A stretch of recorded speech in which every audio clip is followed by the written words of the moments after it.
la 19e phrase du Shinjin Mei. Un peu curieuse. Le changement du coup ordinaire dépend de la naissance des illusions. Alors, ku en japonais, ça veut dire le vide. Alors, c'est assez obscur comme phrase. Le changement du ku ordinaire. Qu'est-ce que c'est le ku ordinaire? En fait, bon, je l'interprète. C'est la notion ordinaire du vide. La notion commune du vide.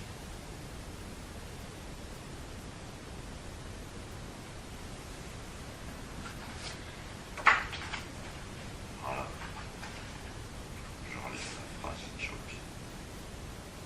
Ah oui, le changement du coup ordinaire dépend de la naissance des illusions.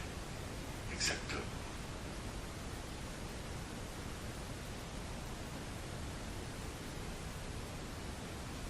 Depuis quelques années, j'avais découvert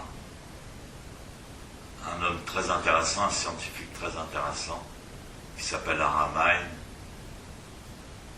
Et justement, il expliquait le coup ordinaire, le vide ordinaire selon le sens commun. Il disait qu'à l'école, on nous apprend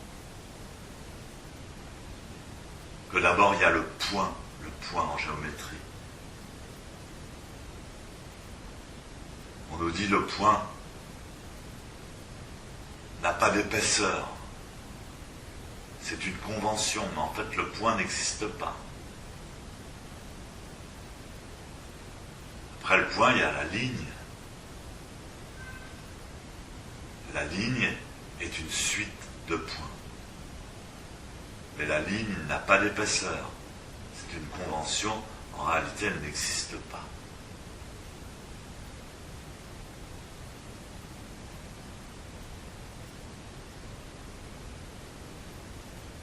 Et ensuite, à partir de la ligne, il y a la surface, par exemple, on prend un carré. Et donc le carré, c'est un assemblage de lignes qui forment une surface. Mais la surface n'existe pas. Elle est en 2 dimensions, donc elle n'appartient pas à notre réalité commune, justement. Et puis ensuite, quand on assemble des surfaces qui sont faites de points et de lignes, ben on a des volumes. On a un volume. Par exemple, si on assemble des carrés entre eux, eh bien, on a un cube. Et là, ça existe. Un cube, ça existe. Parce que c'est en 3 dimensions. On peut le voir, et donc...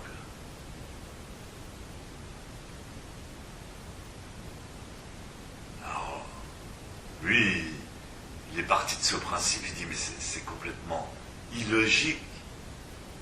Si le point n'existe pas, la ligne n'existe pas, le plan n'existe pas, comment, à partir de quelque chose qui n'existe pas, pourrait-on construire un volume qui existe?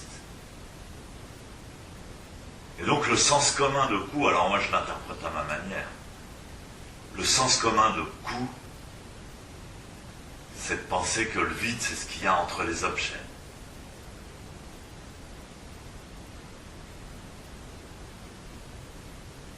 Donc c'est une vision complètement illusoire, et d'ailleurs matérialiste et stupide, à partir de laquelle d'ailleurs on est conçu toute notre société, c'est-à-dire matérialiste.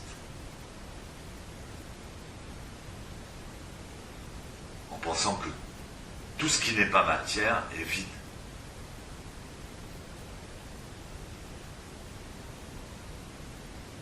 Alors donc Aramain dit, pour moi la chose réelle, la base, la racine, à partir de laquelle tout est conçu, tout existe, c'est précisément le point. Et ce point, effectivement, il est vide. Effectivement, il n'existe pas.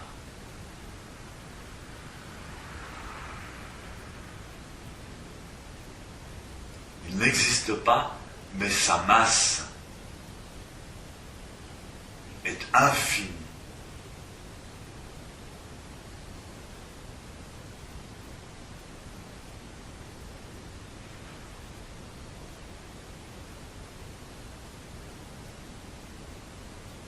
La masse d'un seul point contient toute la masse de l'univers entier.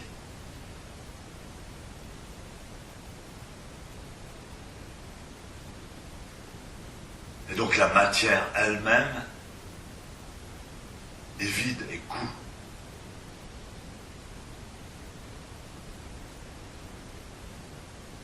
C'est simplement une définition différente de l'espace. Alors c'est très intéressant et ça répond tout à fait à l'explication de cette phrase.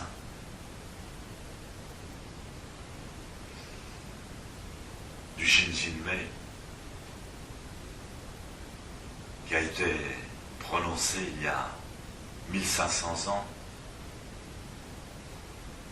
par des gens qui pratiquaient Zazen.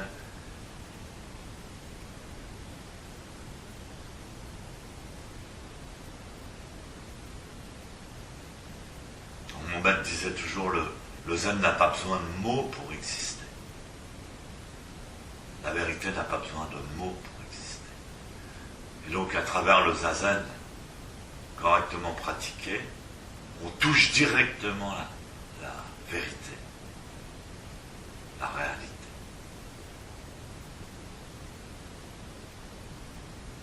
Et donc, depuis 700 ans, depuis 1500 ans, depuis 2000 ans, depuis 2500 ans, depuis le temps que des maîtres pratiquent Zazen, connaissent la vraie nature des choses et l'expriment à leur manière. Ou bien par des poèmes comme dans le Shinjinmei. Ou bien éventuellement par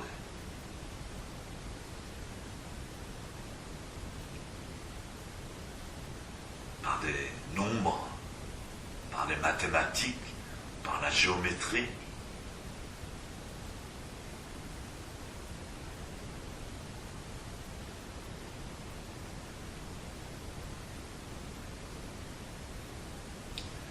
Ce qui est intéressant, c'est lorsque l'intuition du Zazen est certifiée ou par un grand chercheur ou par un maître,